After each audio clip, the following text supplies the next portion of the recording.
The first thing Donald Trump did after being convicted in his historic criminal trial was rant against the justice system. The former president calling his situation unfair while also falsely claiming that the trial was rigged by Joe Biden. We're living in a fascist state. It all comes out of the White House. Crooked Joe Biden, the worst president in the history of our country. The former president's supporters quickly coming to his defense and claiming the trial was a disgrace. This is what you see in communist countries. This is what I grew up having people in this community tell me about. It happened in the days after the Castro Revolution. Obviously, those led to executions. This, on the other hand, is an effort to interfere in an election. I think this is disgraceful. I don't care what you call it, Wolf. Disgraceful? Is that what you're saying? I think this proceeding, this legal proceeding, is disgraceful. Joining us now is CNN senior political commentator and Republican strategist Ana Navarro, and Karen Finney, a CNN political commentator and former senior advisor to Hillary Clinton's 2016 campaign. Great to see both of you. Ana, let's start with you. These comments made by Trump's supporters, we've seen them now fan out. We just played a couple of clips. How do you see this playing out over the next couple of months as we head into the fall?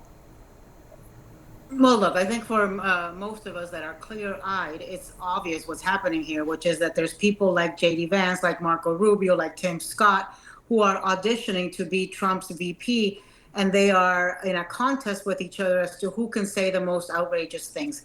In my view, what Marco Rubio said, comparing the U.S. legal system to the communist Cuba legal system, is one of the most disrespectful, offensive things I've ever heard. And I say this, Marco was born here. I was born in Nicaragua. I fled communism. His family came here before Castro. My family fled Ortega. I know exactly what it's like to live in a country, and I know exactly what those sham courts are like that did lead to executions. And shame on Marco Rubio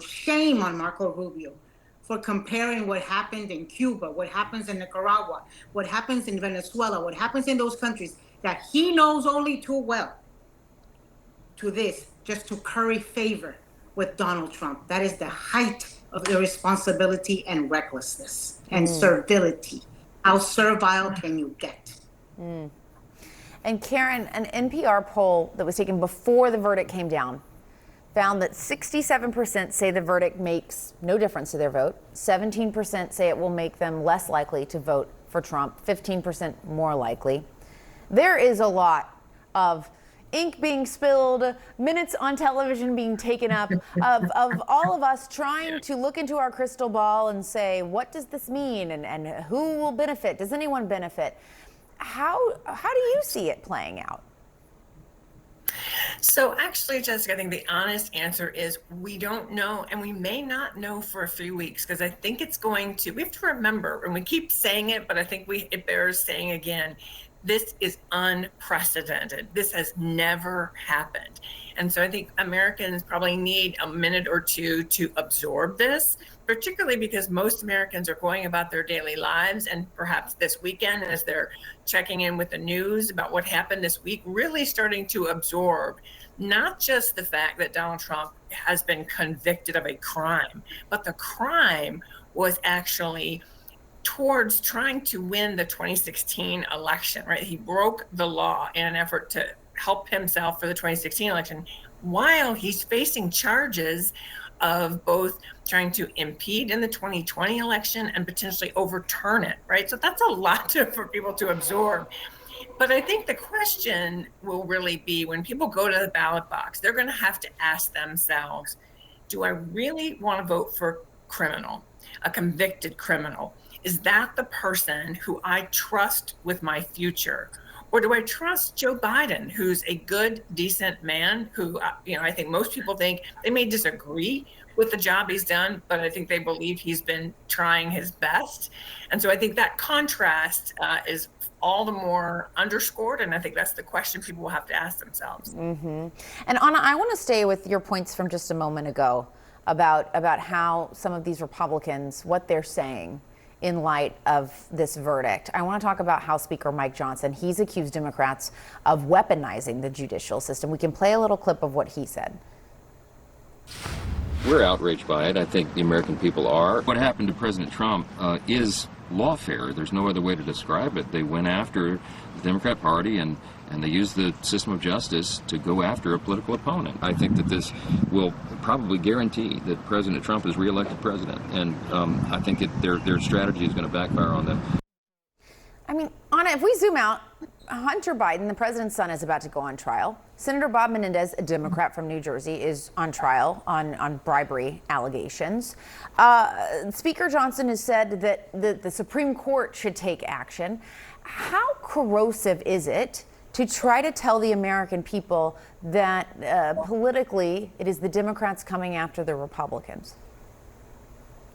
But one of the things that makes America unique around the world is that in our country, supposedly nobody is above the law, and there is a certain equality of the law. We're all equal under the eyes of Lady Justice, and so what they are trying to do here in maligning, attacking, criticizing, undermining our legal system, I think is very dangerous and very damaging. It's also very much of a lie, because for them to claim, there's a lot of Republicans out there, I've heard them, I've read them, saying that Joe Biden is behind this. I don't know how many times we have to say this.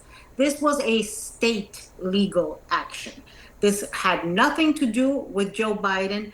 Joe Biden's DOJ is the one that's actually going to be trying Hunter Biden in the next few days.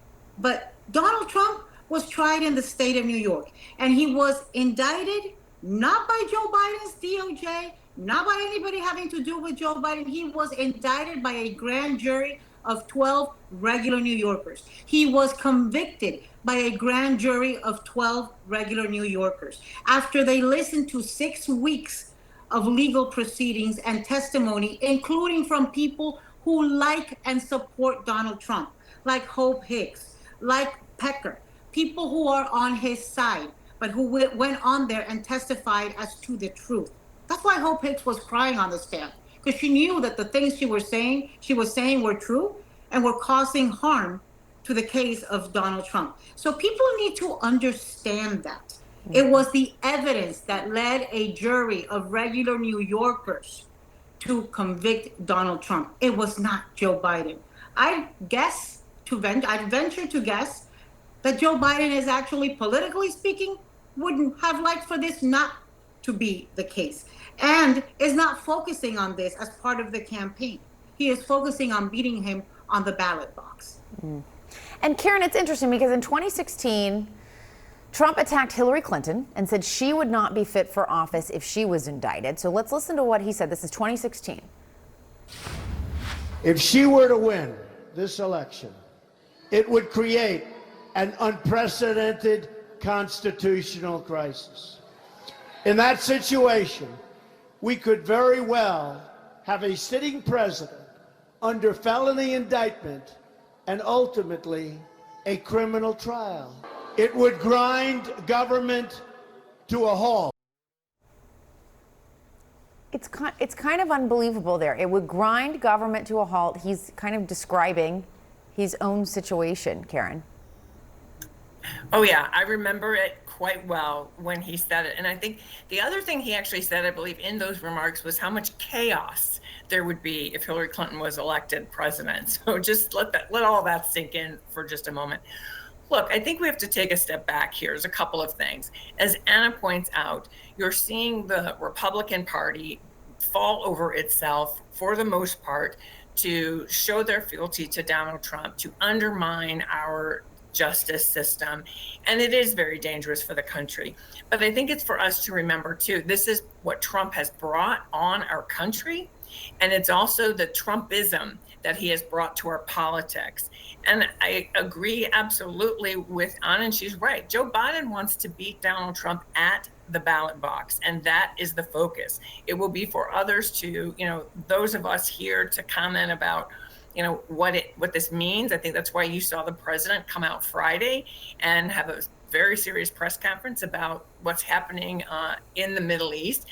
But of course, it's not surprising that Donald Trump is an absolute hypocrite. I mean, as President Biden says often, right? You can't just love the rules and then be mad when you don't, win. You don't just love our country when it's convenient. You have to love our country and believe in our democracy when it hurts, and when you don't always get what you want. But I think this is probably one of the first times Donald Trump has not gotten away with, his usual shtick.